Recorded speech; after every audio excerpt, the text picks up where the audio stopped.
Hello everyone! Welcome back to my mini vlog. This is Premier Christopher.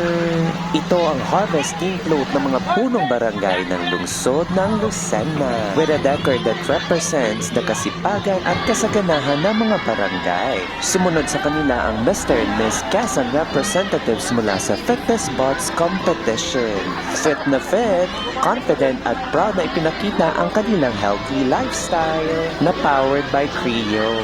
Hindi rin mawawala ang Mark Cafe, isa sa mga loyal at all-out supporters ng pasayahan, kape, kultura at community support all in one cup, na sinundan ng Palawan Pawn Shop float. At heto na ang float na isa sa pinagkaguluhan ng mga tao, ang Recasco float. Sakay ang magkapatid na sina Ronaldo at Ryan Martin, ang mga kapatid ni Coco Martin. Batang Quiapo feels ang atake. At syempre, hindi rin magpapahuli ang ilang pang mga local businesses sa Lucena.